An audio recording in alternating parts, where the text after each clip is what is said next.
여러분은 간호사로 일하며 대한간호협회 회비 58,000원을 안 낼 방법은 없습니다. 어떤 꼼수를 쓰던 말이죠. 왜 그럴까요? 간호사 면허가 필요한 일을 하게 될 경우 3년마다 면허신고센터를 통해 면허신고를 하며 간호사 면허를 꾸준히 유지해야 합니다. 면허신고 선행 조건은 매년 8시간의 보수교육을 반드시 이수하는 것입니다. 보수교육을 듣지 않으면 면허신고를 반려할 수 있기 때문이죠. 그렇기 때문에 간호사로 일하기 위해선 협회 가입 여부를 떠나 보수교육은 무조건 들어야 합니다. 물론 의료행위를 포함한 간호사 업무가 아닌 전혀 다른 직종에 종사할 경우엔 선택사항입니다. 과거 면허신고제 시행 전엔 보수교육을 듣지 않아도 면허 유지가 가능했으나 보수교육 이수율 43% 수치를 제시하며 의료인 질관리 명목으로 면허신고제를 도입합니다. 그렇게 보수교육을 의무적으로 듣게 할 시스템을 마련하며 2012년을 기점으로 보수교육을 듣지 않으면 면허 유지가 어려워지도록 바뀌었죠. 하지만 추진 배경이라는 허울 좋은 명분을 내세워 합법적으로 회비에 사용하는 금액을 보다 효율적으로 간호사들에게 걷기 위한 수단으로 쓰인 건 아닐까요? 음모론일 수 있겠지만 추진 배경에 쓰인 보수교육 이수율 43%, 이 수치의 출처도 모호합니다. 과거 2008년 쓰인 한 기사입니다. 최근 5년간 의료인 보수교육 미이수율 평균이 가장 높았던 치과의사가 15.5%, 간호사는 가장 낮은 0.7%, 최근 5년의 평균이지만 40%라는 수치를 떠올리기 힘듭니다. 2012년 기사는 어떨까요? 2011년 보건의료면허 소지자 미수율은 9.6%입니다. 그리고 2010년은 14%였죠. 2014년 기사엔 2014년 보수교육 미수자는 15.5%, 제가 찾은 정보는 이 정도였습니다. 아쉽게도 2012년도 보수교육 이수율은 찾을 수 없었습니다. 어떤 연도에도 43%에 근접하는 수치를 찾을 수 없었죠. 한 가지 추측을 해보자면 43% 수치의 출처를 숨기기 위함은 아닐까 하는 생각이 듭니다. 제가 능력이 부족해서 못 찾은 걸 수도 있겠지만요.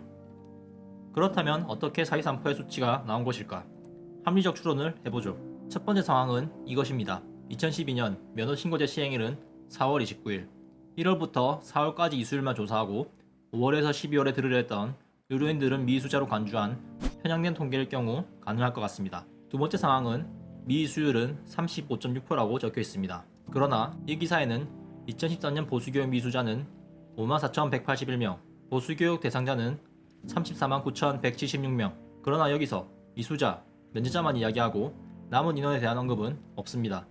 아마도 유예 신청자겠죠. 그렇다면 전체 대상자에서 미수자를 빼면 이수, 면제, 유예가 294,995명이 나옵니다.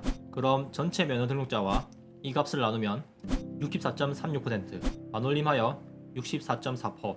이 값은 조사 가능한 이수, 면제, 유예 인원이니 나머지를 모두 미수자로 간주하면 35.6%가 나옵니다.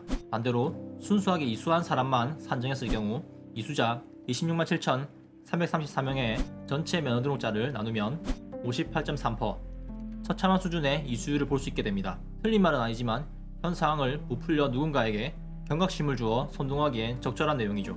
여러분은 어떠신가요? 첫 번째, 두 번째 추측을 종합하면 이수율 43% 출처에 가장 근접할 수 있을 거라 생각하지 않나요? 어떻게 계산해도 상식적인 선에서 이수율 43%는 나오기 힘듭니다. 그렇기 때문에 너무 편향된 통계를 이용했고 통계학에서 이야기하는 명백한 통계의 함정에 사례라 이야기할 수 있습니다.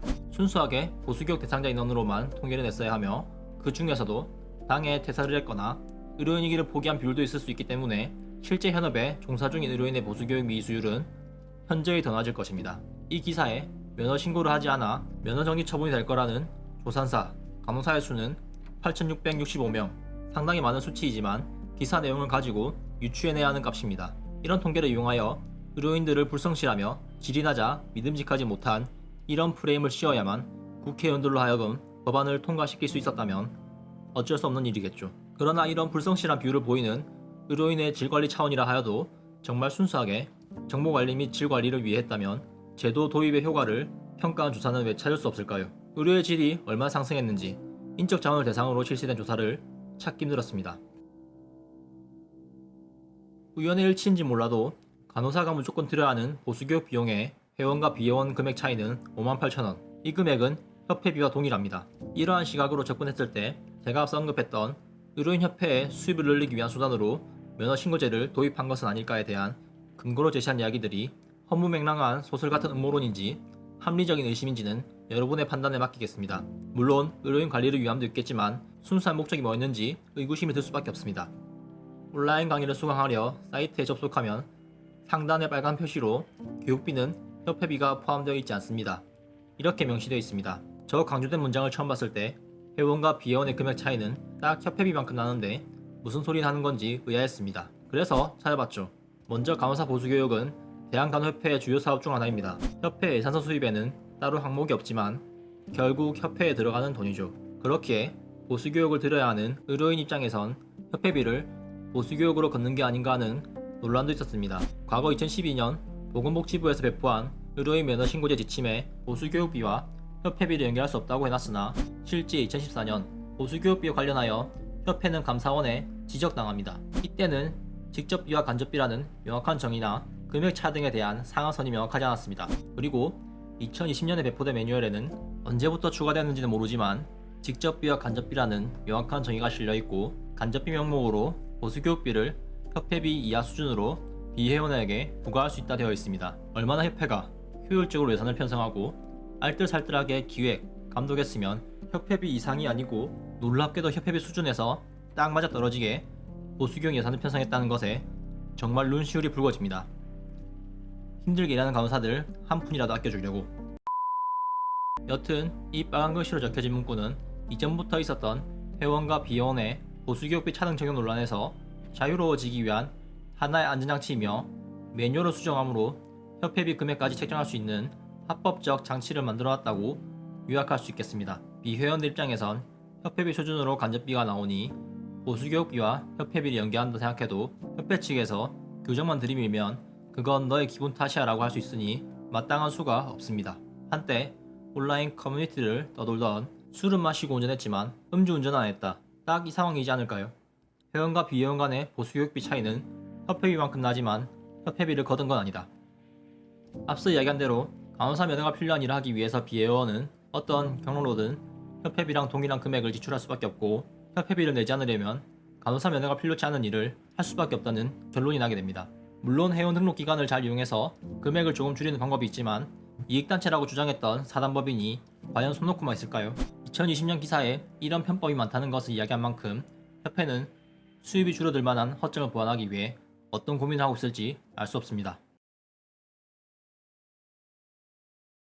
편법을 쓸 수 있지만 일반적이고 보편적인 기준에서는 결국 협회비를 내던 안 내던 간호사 일을 하려면 협회비에 준하는 금액을 협회에 납부해야 하는 시스템이 규정에 의해 마련되어 있습니다. 비록 협회비라는 명목으로 받는 금액은 아니지만요. 협회비를 내야 하는 이유는 간단합니다. 의료법에 중앙의 정관을 지켜야 한다 명시되어 있고 그 정관에 회원은 회비 납부의 의무를 가진다는 이 규정을 지키기 위해 내는 간호사도 있겠죠. 하지만 많을 거라 생각하지 않습니다. 원래 무조건 내야 하는 것인 줄 알았다. 남들이 다 내니까 월급에서 알아서 나가는 것이라 나에게 선택권이 없다. 관리자가 회비 원천징수 동의서를 내밀며 위기의 압박 때문에 냈다.